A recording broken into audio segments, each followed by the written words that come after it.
2 Raja-Raja 4 ayat 8 sampai dengan 37, perempuan Sunem dengan anaknya. Demikianlah firman Tuhan. Pada suatu hari Elisa pergi ke Sunem. Di sana tinggal seorang perempuan kaya yang mengundang dia makan, dan seberapa kali ia dalam perjalanan singgahlah ia ke sana untuk makan. Berkatalah perempuan itu kepada suaminya, "Sesungguhnya aku sudah tahu bahwa orang yang selalu datang kepada kita itu adalah abdi Allah yang kudus. Baiklah kita membuat sebuah kamar atas yang kecil yang berdinding batu, dan baiklah kita menaruh di sana baginya sebuah tempat tidur, sebuah meja, sebuah kursi, dan sebuah kandil. Maka apabila ia datang kepada kita, ia boleh masuk ke sana." Pada suatu hari datanglah ia ke sana, lalu masuklah ia ke kamar atas itu dan tidur di situ. Kemudian berkatalah ia kepada Gehazi bujangnya, "Panggillah perempuan Sunem itu." Lalu dipanggilnyalah perempuan itu, dan dia berdiri di depan Gehazi. Elisa telah berkata kepada Gehazi, "Cobalah katakan kepadanya, sesungguhnya engkau telah sangat bersusah-susah seperti ini untuk kami. Apakah yang dapat kuperbuat bagimu? Adakah yang dapat kubicarakan tentang engkau kepada raja atau kepala tentara?" Jawab perempuan itu, "Aku ini tinggal di tengah-tengah kaumku." Kemudian berkatalah Elisa, "Apakah yang dapat kuperbuat baginya?" Jawab Gehazi, ia tidak mempunyai anak dan suaminya sudah tua." Lalu berkatalah Elisa, "Panggillah dia." Dan sesudah dipanggilnya, berdirilah perempuan itu di pintu.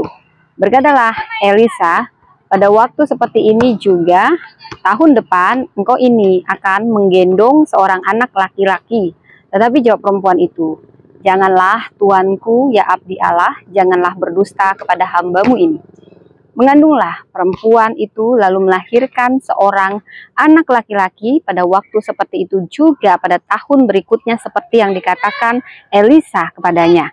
Setelah anak itu menjadi besar, pada suatu hari keluarlah ia mendapatkan ayahnya di antara penyabit-penyabit gandum.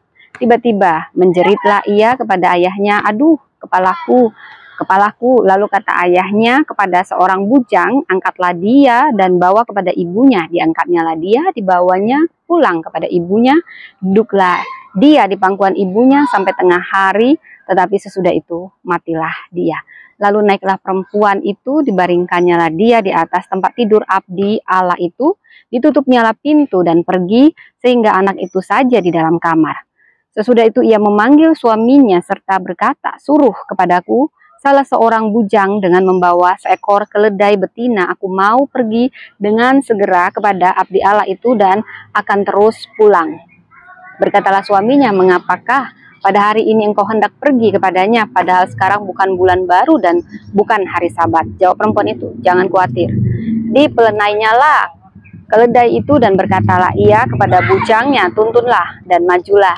Jangan tahan-tahan aku dalam perjalananku, kecuali apabila aku katakan kepadamu."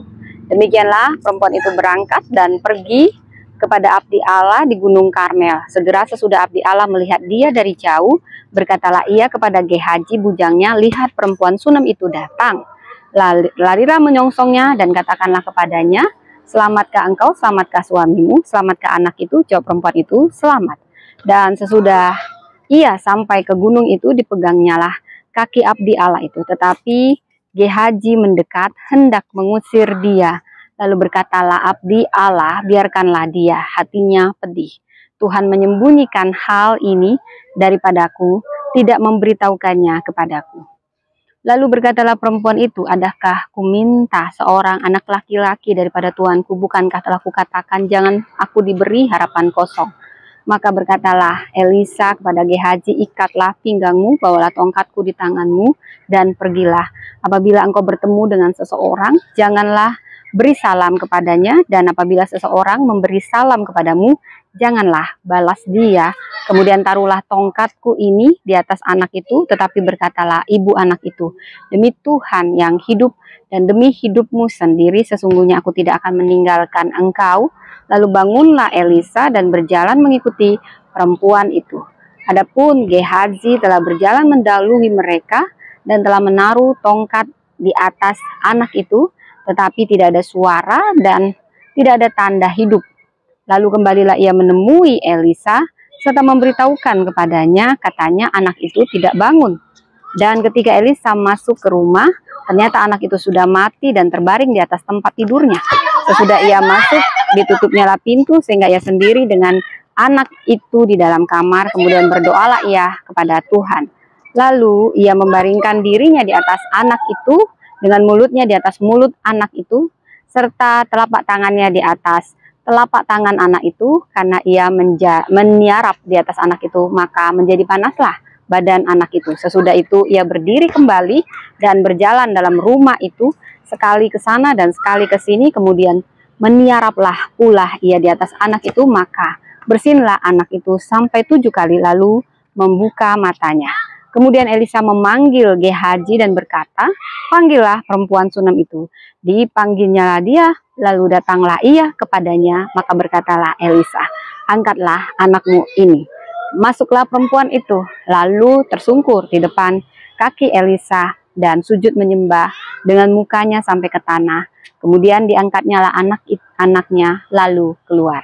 Demikianlah firman Tuhan. Tuhan memberkati.